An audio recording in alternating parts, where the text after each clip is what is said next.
मित्रों, मेरी सभी भक्तों को राधे राधे, जय श्री कृष्ण। मैं ब्रिजलोक कला मंच फाउंडेशन से जुड़ा हुआ हूँ और इस फाउंडेशन का एकमात्र उद्देश्य है ब्रिज की सुंदरता को बचाना, ब्रिज की संस्कृति को बचाना, ब्रिज की कलाओं को बचाना और मित्रों चैतन्य रूप युगल स्वरूप श्री राधा कृष्ण की लीलाओं को बचाना। ये भगवान राधा कृष्ण की अंतरंग लीलाएं हैं, गुप्त लीलाएं हैं। प्रिय भगवत भक्तों, जब तक हम ब्रिज के बारे में अच्छे से जान नहीं लेते, ब्रिज क्या है ये समझ नहीं लेते, तब तक हम पूरे विश्वास के साथ ब्रिज के हित में कोई भी काम नहीं कर सकते।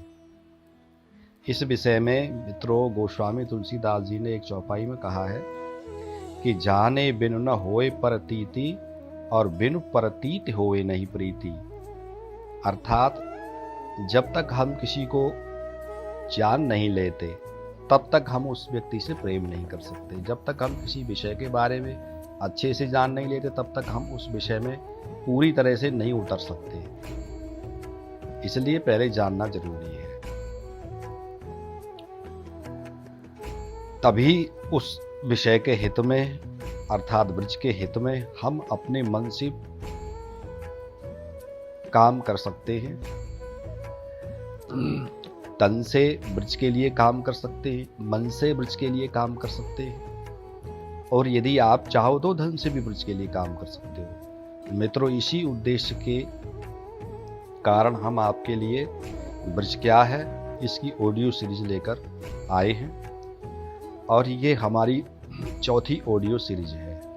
आप सुन रहे थे पिछली तीसरी ऑडियो सीरीज में कि भगवान के नित्य जो परिकर हैं, भगवान के जो सखा बनना चाहते हैं, भगवान की जो सखियां बनना चाहती हैं, भगवान के जो उनकी जो गुप्त लीलाएं, उनकी रहस्यमयी लीलाएं हैं, उनके परिकर बनना चाहते हैं, तो ब्रिज में हमें उनकी लीलाओं का रसास्वादन करना होगा। उनकी लीलाओं को देखो, सुनो और उनका चिंतन करो, यही एक साधन है। मित्रों, आगे पद्म पुराण कहती है ष्टणुतम दत्त चित्तौ रहस्यम ब्रजभूमिजम। हे प्रभु भक्तों, आप सभी सावधान होकर ब्रजभूमि के रहस्य को सुनिए।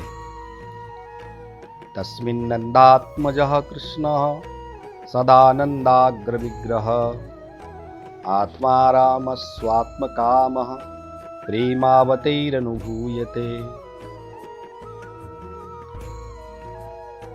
अर्थात उस ब्रिज में श्रद्धालु जीव आनंद स्वरूप आत्माराम और सभी कामनाओं को प्राप्त कराने वाले नंद नंदन भगवान श्री कृष्ण का सदा ही अनुभव करते रहते हैं।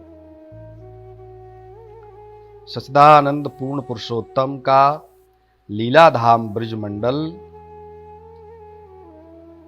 आदि भौतिक भेद से त्रिविध है, परंतु जब वे स्वयं अपने परिकर के साथ क्रीड़ा लीला करने भूतल पर आविर्भूत होते हैं, अवतरित होते हैं, तब उनका निज धाम भी धरामंडल पर अवतरित हो जाता है।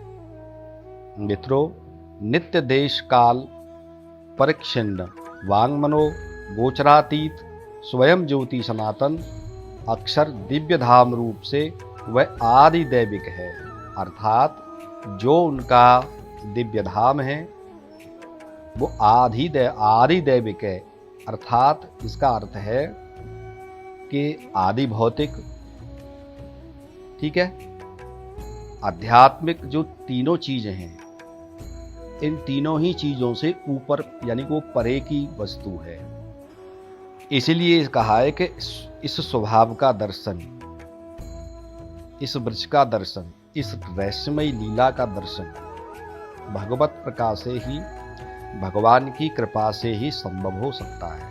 आप कितना भी भजन कर लें, कितने भी तप कर लें, कितना भी दान कर लें, इससे उनका दर्शन उनके दिव्य ब्रज का दर्शन, उनकी अंतरंग लीलाओं का दर्शन आपको नहीं हो सकता। एक बात और है मित्रों, पूर्व जन्म में जो हमने पुण्य कमाए हैं, उन सर्व कर्मों से ही जीव को स्वगति का ज्ञान होता है। आज आप देखते हैं तो इस स्वगति के ऊपर कितने लोग काम करते हैं और कितने लोग सोचते हैं। बहुत कम लोग सोचते हैं। नहीं तो वो लोग ये कहते हैं, अधिकांश व्यक्ति ये कहता है कि ये शरीर मिलाए मौज मस्ती करो, कल किसने देखा है। ऐसा नहीं सोचना चाहिए, ये सर्वथा गलत है। क्योंकि जब हम अपनी आंखों से ही देख रहे हैं कि मैं मनुष्य हूँ और एक मेरे ही सामने कुत्ता, पशु यानी बैल, गाय, भैंस घूम रही है, बाकी सब जीव घूम रहे हैं, तो वो भी केवल शरीर से अलग हैं। आत्मा उनकी मेरी जैसी ही है, उसमें कोई फर्क नहीं है। उसमें रत्ती भर का भी फर्क नहीं है। भगवान के उतना ही स्वरूप भगवान का मुझ में है, उतना ही स्वरूप कुत्ते में है, उतना ही स्वरूप चांडाल में है, उतना ही स्वरूप भगवान का हाथी में है। इसलिए मित्रों, ऐसे लोगों को अपनी स्वगति का ज्ञान क्यों नहीं होता, वो क्यों अध्यात्म की तो ओर नहीं आना चाहते? क्योंकि उन्होंने पिछले जन्म में शुभ कर्म केवल इतने ही किए थे, इतना ही उन्होंने शुभ कर्म जमा किया था कि उनको मनुष्य का शरीर मिल जाए। बाकी शुभ कर्म जो थे उनके खाते में नहीं थे। जिनके खाते में वो शुभ कर्म होते हैं, वो लोग अपने इस जन्म के अलावा दूसरे जन्म की भी चिंता करते हैं, और वो चिंता सामान्य रूप से करनी चाहिए सभी को। कौन सी चिंता? एक चिंता तो अवश्य ही करनी चाहिए। एक बात पर अवश्य सोचना चाहिए कि मैं अब मनुष्य रूप में हूँ और मुझे दूसरा जन्म भी मनुष्य का ही मिले। ये चिंता उसे अवश्य करनी चाहिए। क्योंकि मित्रों, यदि कहीं पर जाकर के हमें पशु का शरीर मिल गया तो क्या होगा? मित्रों, पद्म पुराण में ब्रज की और भगवान श्री कृष्ण की विस्तृत रूप से व्याख्या की है।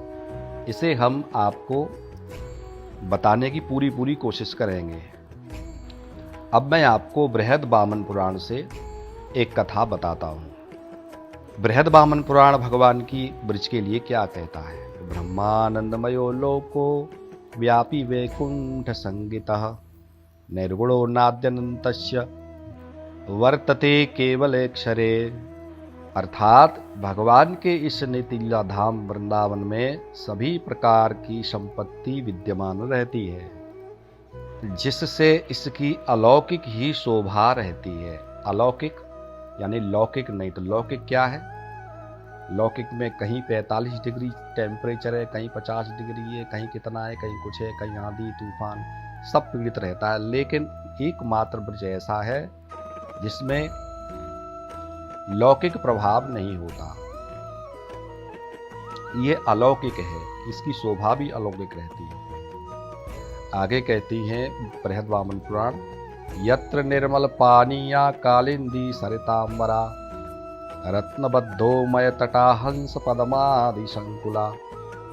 यहाँ निर्मल सुमधुर सलिल वाहनी और हंसादि विविध पक्षीगणों से परिवेष्टित, ढकी हुई, विकसित, उज्ज्वल दिखाई देने वाले सरसिज और पराग से वेष्टित, यानी उनमें जो नया नया पराग है, भंवरों के मुंह से छूटा हुआ है, कहीं कहीं पर गुच्छे के रूप में वो दिखाई देता है। पराग से अनुरंजित और मणिमय, मणियों से बने हुए तट दिखाई देते हैं। और बालुका भी इस प्रकार की है जैसे सोने और चांदी का चूर्ण बना करके बिखेर दिया हो, ऐसी बालुका सुशोभित है। सरिद्रा श्री यमुना महार्घ रत्नमय शिला तटों पर अपनी ललित वीथियों से भगवान के चरणों का सदा ही प्रक्षालन करती रहती है, भगवान के चरणों का सदा ही पूजन करती रहती हैं। जिनके तट मणियों के, ऐसी मणियां हैं जिनको व्यक्ति नहीं जान सकता, वो उसे नहीं दिखाई दे सकती। इस विषय में मैं आपको परम पूज्य, परम गुरु स्वामी शेहदास जी की एक कथा सुनाता हूँ। एक समय अकबर की सभा में तानसेन जो थे वो उनको राग सुना रहे थे। राग सुन लिया, उसके बाद में अकबर ने जिज्ञासा की और तानसेन से पूछा, तानसेन अच्छा ये बताओ, तुमने अपने जिन गुरु से सीखा है वो गुरु कहाँ रहते हैं और कैसे हैं? एक बार उनको हमारे दरबार में बुलाओ। तानसेन जी बोले बादशाह, वो यहाँ नहीं आएंगे, कभी नहीं आएंगे यहाँ। हाँ, आप यदि चाहते हो तो आप वहाँ जाकर के सुन सकते हो। अकबर ने कहा ठीक है। अकबर अपनी छोटी सी टुकड़ी को और तानसेन जी को लेकर के वृंदावन आया।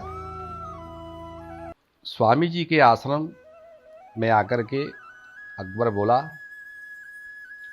हमें आपके मुख से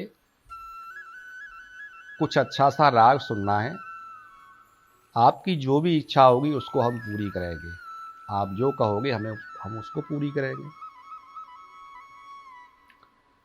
स्वामी जी ने अकबर को राग सुना दिया।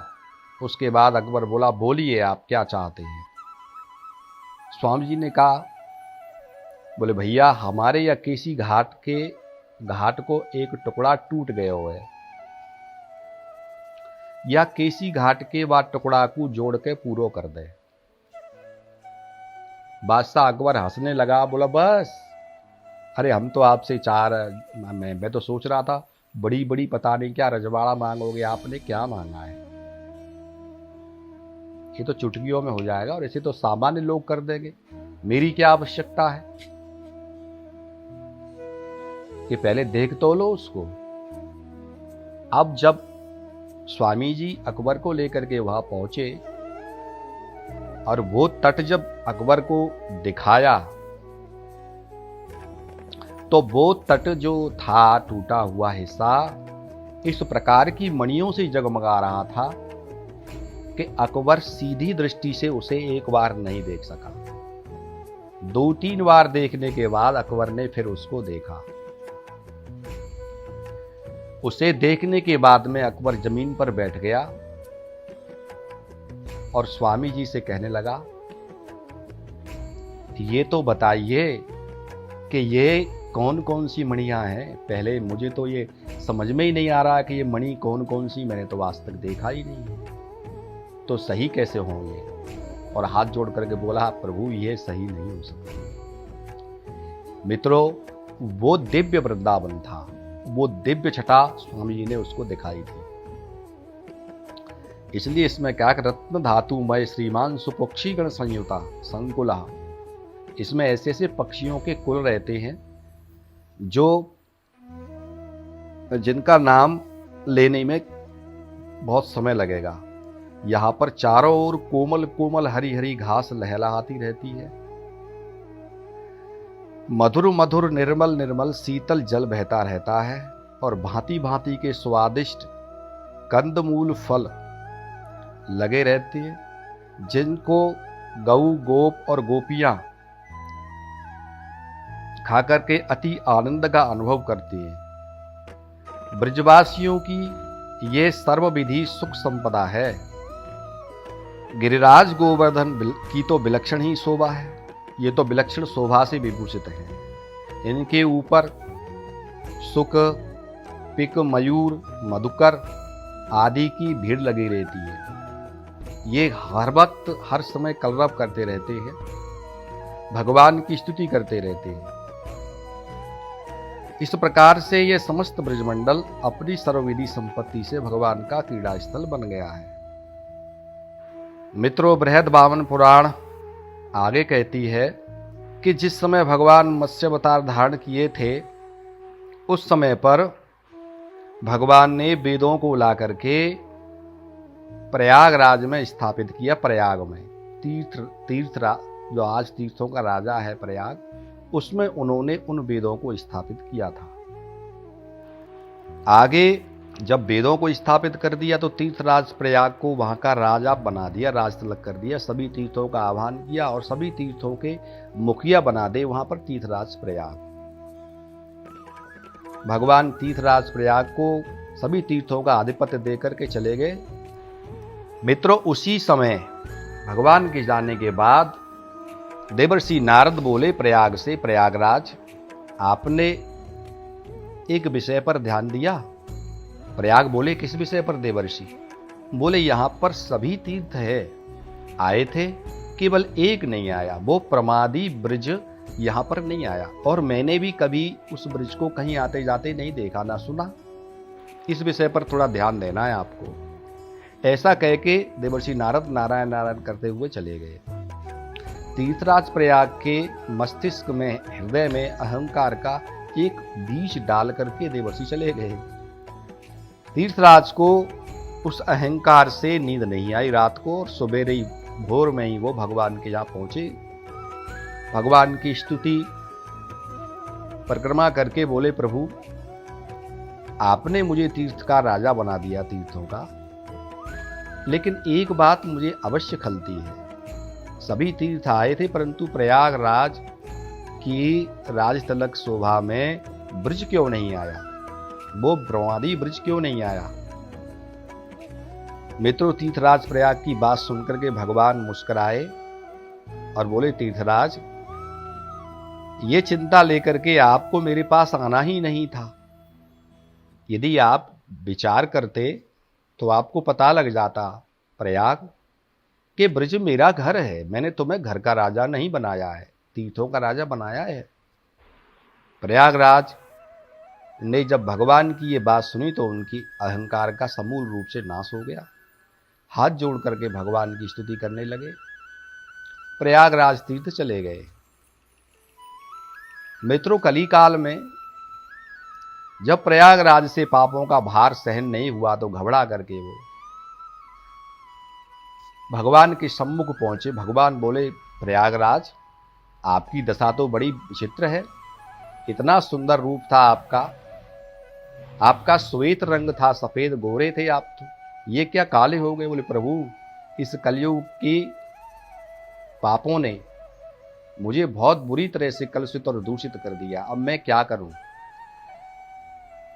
भगवान बोले, हे तीर्थराज तुम मेरे ब्रज में 3 घटी के लिए जाओ और मेरी जो ज्ञान गुदड़ी है वहां पर उस ब्रजरज में रमण करना।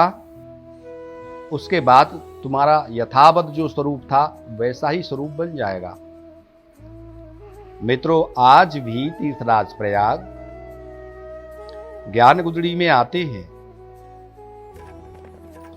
और 3 घड़ी आकर के उसमें लेटते हैं, लोट पीट होकर के चले जाते हैं, आते हैं काले होकर के गोरे होकर चले जाते हैं।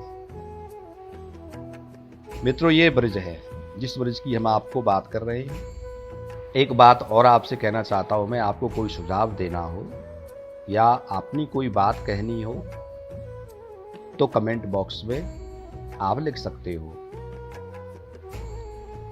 और हम आपको जो 5वां भाग है वो कल लाएंगे। राधे राधे, जय श्री कृष्ण।